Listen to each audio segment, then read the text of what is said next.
Okay, this is page 2 of the module 0 test, and this is the part where we look at what we call gemdas or PEMDAS. This is your order of operations.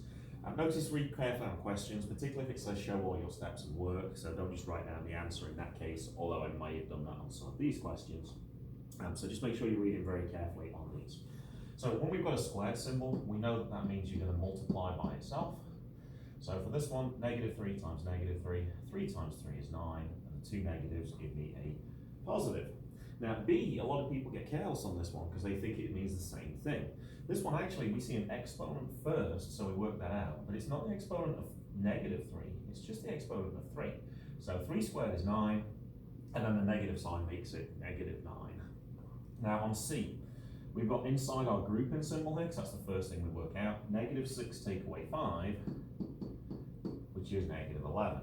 Now remember, the absolute value makes things positive.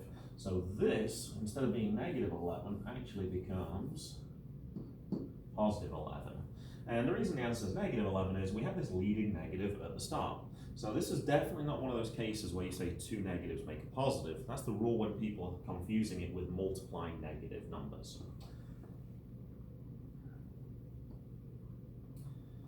Our next one, we have two grouping symbols, so we work out this one first. 3 take away 7 is -4, and then once again we make it positive. Square root of 36 is 6, and then at the last stage, subtraction, so 4 take away 6 is -2. Just remember on the yellow calculator, if you're using this one, to get to the square root button, it is Shift and X squared. And then you can just type in a number and push execute.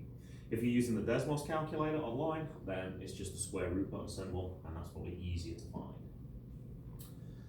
Question E. We're looking along here, no grouping symbols, no exponents. There is some multiplication and division, so we get 8 from that. And then we just work left to right on the addition and subtraction. So it's not addition and then subtraction. Addition and subtraction are at the same time, going left to right. So 8 take away 8 is 0, add 6 is 6. If you do get careless and split it into 6 groups, you get 8 plus 6 is 14. Oops. And then 8 minus 14 is actually -6. So actually you end up with the wrong answer. So just make sure you're doing multiplication and division at the same time, but also addition and subtraction at the same time as well.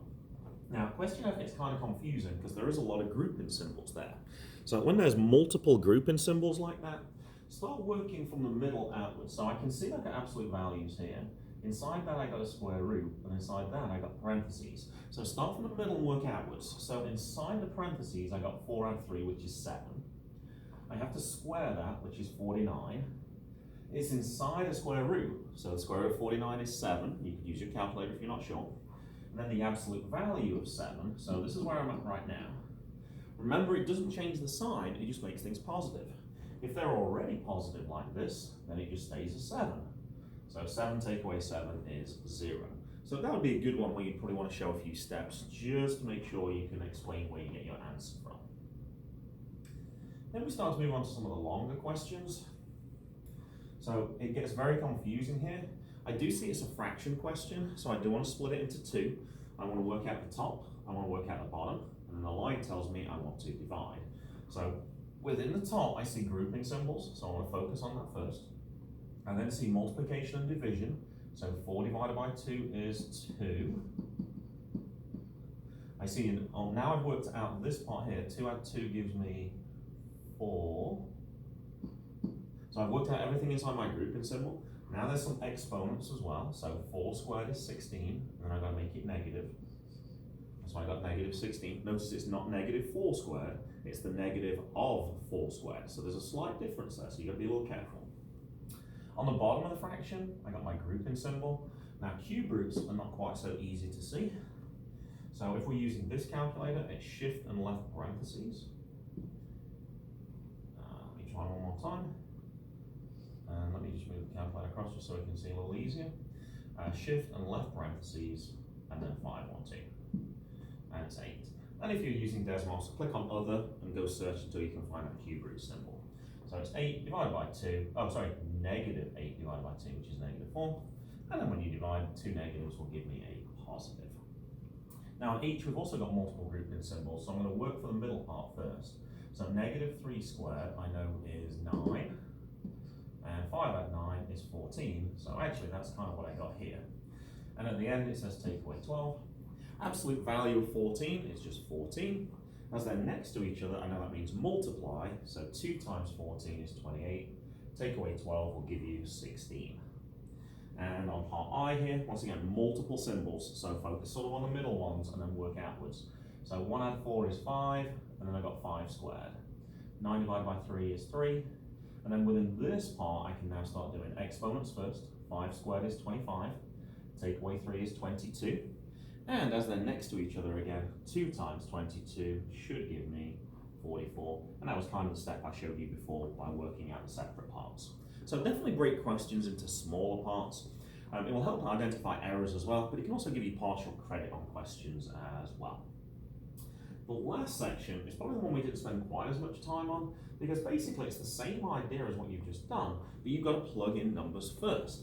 So rather than telling you this is a number, they'll tell you the value of this letter, and then you have to substitute that in.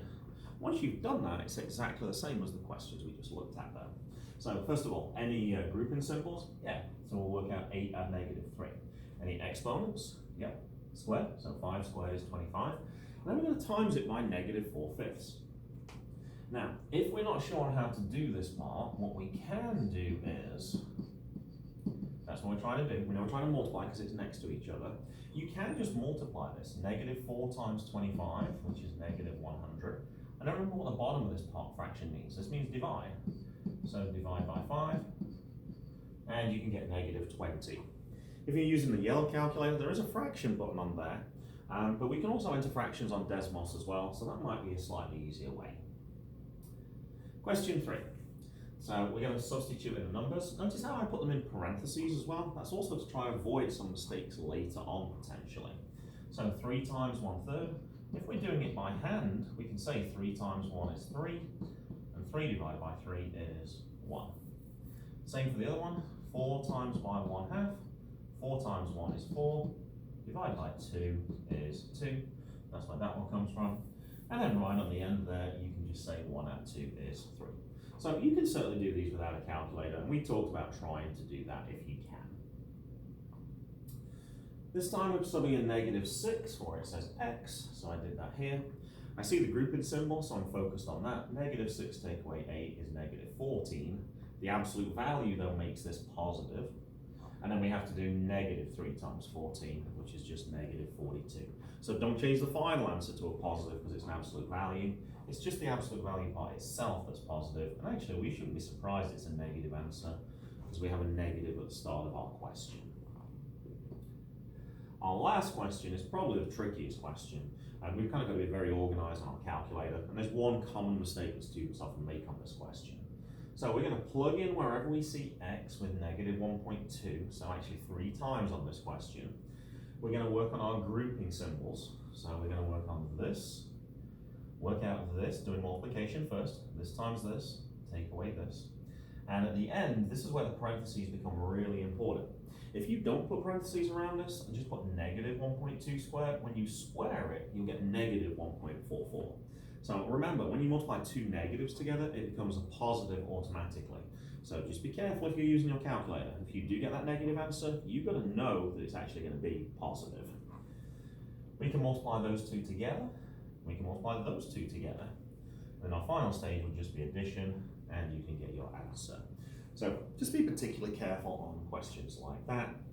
If you didn't watch the first part of the video, there is part 1, which will talk about the verbal and algebraic expressions, but that covers module 0 for our first test.